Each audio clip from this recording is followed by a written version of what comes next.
Pharisees test Jesus. The day was warm under the Mediterranean sun as Jesus moved through the towns and villages, his teachings drawing crowds and stirring conversations among the people. It wasn't long before the Pharisees and Sadducees approached him, their intentions clear in their steely gazes. Their voices carried an edge as they confronted him with a test, hoping to trip him up. "Teacher," one of them called, "show us a sign from heaven." Their request was laced with skepticism, an attempt to corner him into providing proof of his divine authority. They wanted something dramatic, something that could be displayed before all, a heavenly spectacle that would quiet their doubts or perhaps reinforce their disbelief.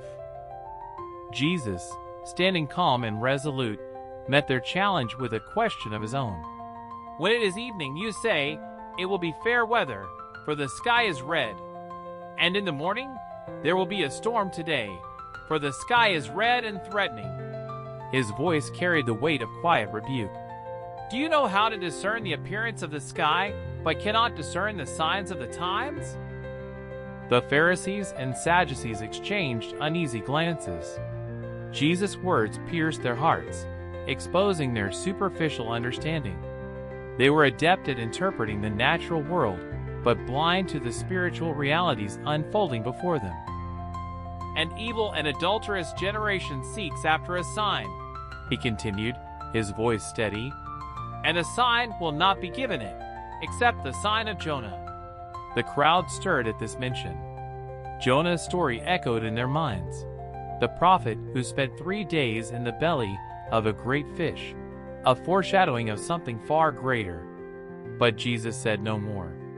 He turned and walked away, leaving the Pharisees and Sadducees with their questions unanswered. Later, Jesus and his disciples crossed the sea in a boat. As they reached the other side, a new dilemma arose. The disciples realized they had forgotten to bring any bread.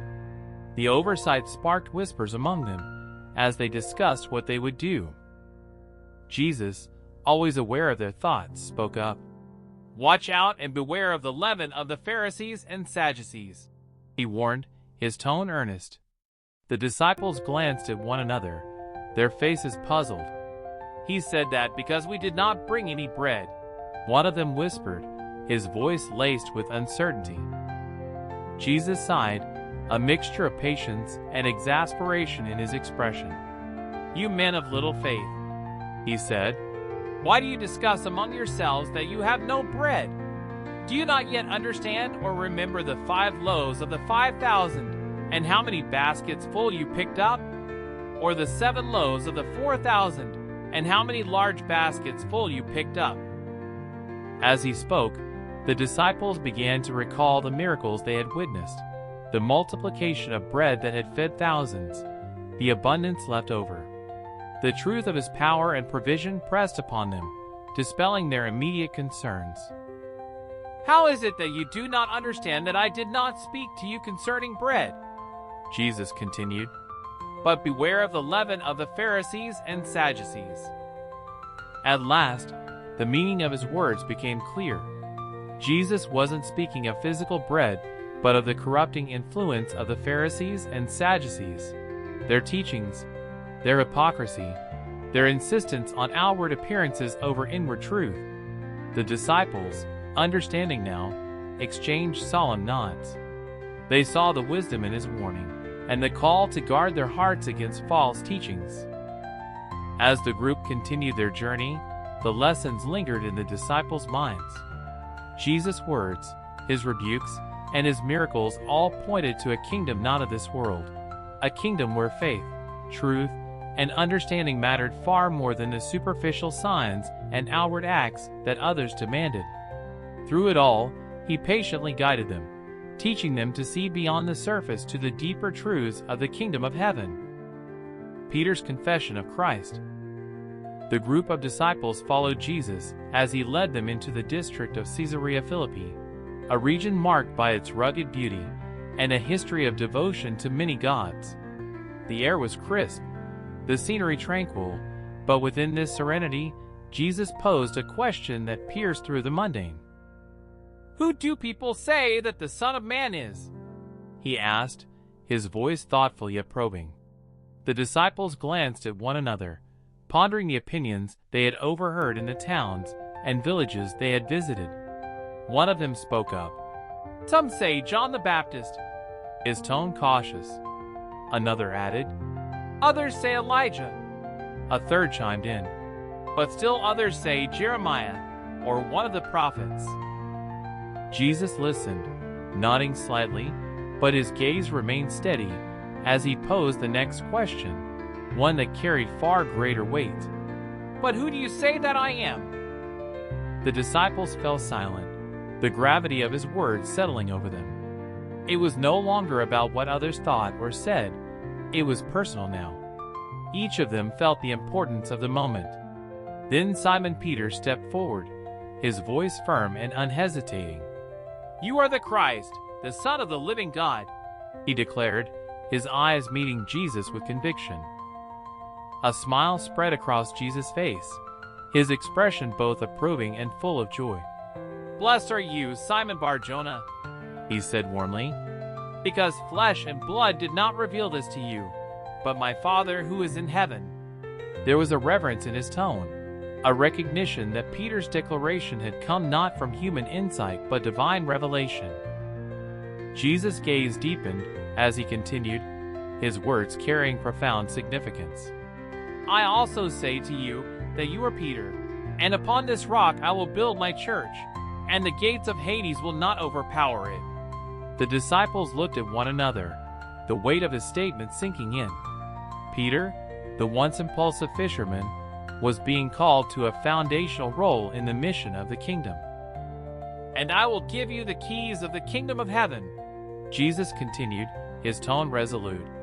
"Whatever you bind on earth shall have been bound in heaven, and whatever you loose on earth shall have been loosed in heaven."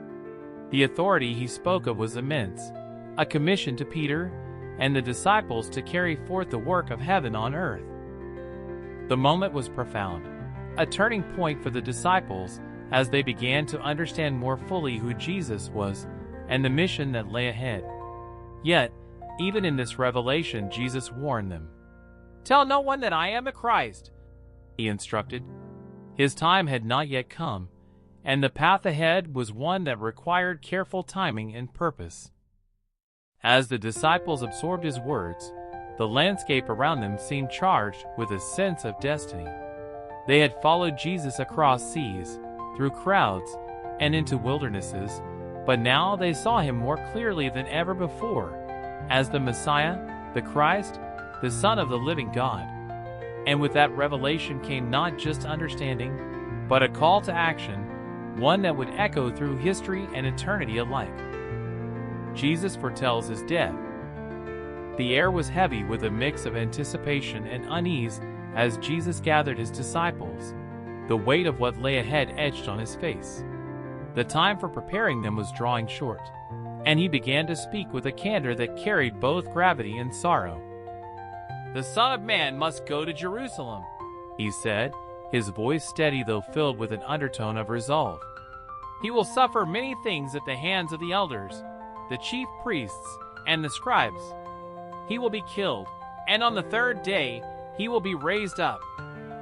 The disciples listened in stunned silence, their hearts struggling to absorb his words. The thought of their teacher, he who had calmed the storms, healed the sick, and fed the multitudes, enduring such suffering was unthinkable. The idea of losing him was a weight they were not ready to bear. Peter, ever bold and passionate, could not contain himself. He stepped forward, taking Jesus aside, and spoke with a fervent mix of love and protest. "God forbid it, Lord," he exclaimed, his voice trembling with emotion. "This shall never happen to you." His words were laced with desperation, a cry to shield his beloved master from pain and loss. But Jesus turned to Peter, his expression firm, his eyes piercing. "Get behind me, Satan," he said, his voice carrying a sharp rebuke. The words cut through the air, startling those who heard them. "You are a stumbling block to me," he continued, "for you are not setting your mind on God's interests, but on man's." The silence that followed was heavy, the tension palpable as Peter stood, chastened and humbled. Jesus' words were not spoken in anger, but with a clarity that revealed the depth of the spiritual battle unfolding. Peter's desire to protect him, though well-intentioned, was rooted in human thinking, a resistance to the divine plan that must be fulfilled. In that moment, Jesus' focus remained unwavering. He knew the path to Jerusalem would lead to betrayal, suffering, and death, but it was also the path to redemption, to the fulfillment of God's greater purpose. His rebuke was not just for Peter, but for all who might waver in understanding that the ways of God often transcend human logic and desire. For the disciples, the moment was sobering, a reminder of the cost of the kingdom, and the depth of trust required to follow their Lord. For Peter, it was a humbling but essential lesson, one that would shape him in the days to come. As the group continued on their journey, the weight of Jesus' words lingered. The road ahead would be difficult, filled with challenges that would test their faith and courage. Yet within the sorrow of his message lay a promise, a resurrection, a victory that would bring hope not only to them, but to the world. It was a path of suffering that led to glory, one that could only be understood through the eyes of faith. Discipleship is costly. The road ahead stretched long and uncertain, the air heavy with the gravity of Jesus' words. His disciples were gathered closely around him, their faces a mixture of awe and confusion as he spoke. The scene was quiet yet charged, each word carrying a weight that seemed to echo across eternity. "If anyone wishes to come after me," Jesus began, his tone steady but resolute, "he must deny himself, and take up his cross and follow me." The disciples exchanged uneasy glances. The imagery of the cross, a symbol of suffering, humiliation, and death, landed heavily in their hearts. Yet his voice, steady and sure, held them in place, drawing them into the depth of what he was asking. "For whoever wishes to save his life will lose it," he continued, his gaze sweeping across them. "But whoever loses his life for my sake will find it." The paradox of his words challenged them, calling them to relinquish their grasp on earthly security and embrace a higher purpose. The disciples began to understand that the path he was leading them on was not one of comfort, but of sacrifice, a road marked by eternal significance rather than fleeting gain. Jesus paused for a moment, letting the truth of his words settle. Then he asked, "For what will it profit a man if he gains the whole world and forfeits his soul?" The question hung in the air like a mirror reflecting their innermost fears and ambitions. "Or what will a man give in exchange for his soul?"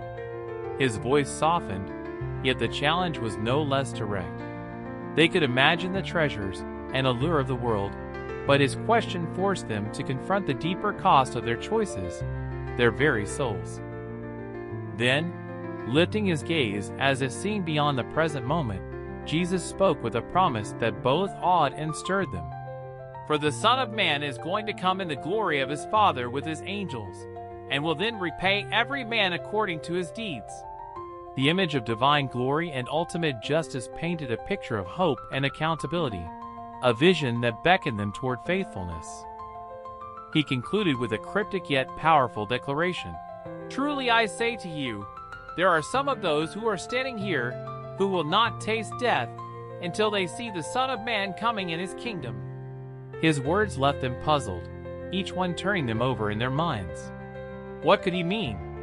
Was he speaking of the future? Of the present? The question lingered, but beneath it was an invitation to trust in the unfolding of his plan, even when the path was unclear. As the disciples stood in the quiet of that moment, their hearts were both weighed down and lifted up. His call to deny themselves, to take up their crosses, and to follow him was not just a call to surrender, but a call to live with purpose, a purpose rooted in the eternal reality of his kingdom. Though the cost was great, the reward was infinitely greater. To walk with the Son of Man, to share in his glory, and to find a life more abundant than anything the world could offer. And as the sun dipped below the horizon, casting its golden light across the land, the disciples knew they were standing on the threshold of something extraordinary, something that would require everything they had, but would give them more than they could ever imagine.